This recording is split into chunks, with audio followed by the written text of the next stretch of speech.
Hi, I'm Duncan, and today I'm going to be talking to you about programmatic advertising.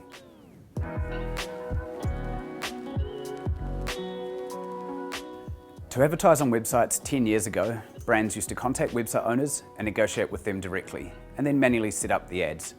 This was time-consuming and inefficient, and this led to something called programmatic. Essentially, this let a machine take care of the buying and selling process, which saved both the marketer and the website owner a lot of time. A good example of this type of advertising is the Google Display Network, which allows the buying and selling of ads in real time without any interaction. Google's Display Network is just one part of the programmatic puzzle, and outside of that, there are a huge range of inventory sources and exchanges, comprising premium websites, apps, video platforms, and even offline digital billboards. Ads are generally bought on a cost per impression basis, and there are different ways of bidding for that inventory. For example, real-time bidding, which uses an auction system, or direct buying, which guarantees an advertiser impressions on a certain website in advance. There are also a big range of ad types you can purchase, including banner ads, rich media, native ads, video, and audio. Programmatic is a pretty complex area of digital marketing to really get your head around, and throughout the industry, if you ask someone what it is, you'll get a range of different answers. To keep it simple, it is the biggest digital advertising inventory pool where you can buy advertising space in smart, data-driven ways. Programmatic has grown very quickly, with 2/3 of ad impressions now bought using programmatic methods. The primary reason for this is a saving of both time and money, with software allowing for greater efficiencies in an increasingly complex and fragmented ad market. There's a lot of other reasons programmatic is growing fast, over and above efficiency however, and the major one is data. Programmatic platforms allow you to use data to target specific audiences of people, as opposed to just buying spots on specific websites.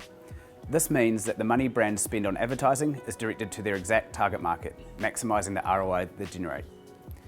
Advertisers can use both their first-party data, for example from their CRM systems, or they can use third-party data providers, such as Experian, who sell very specific audiences. For example, people who are interested in finance and are earning a certain salary.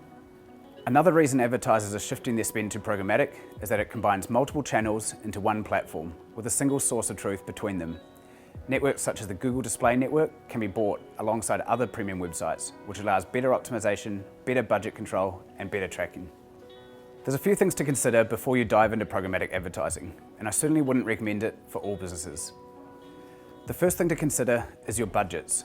Programmatic can be a very expensive form of advertising, with premium inventory costs, commissions for middlemen, and costs for third-party data and tools all adding up. This type of advertising also requires large initial budgets to get the data required to optimize and improve the campaigns. The other consideration is whether testing a new programmatic exchange is the lowest hanging fruit available. If you're not maxing out what you can spend on the two biggest players, Google and Facebook, do you need to venture into other programmatic exchanges? Both of those platforms, although not offering 100% of the inventory, are cheaper, have a lot more transparency, and still have a lot of audience data available.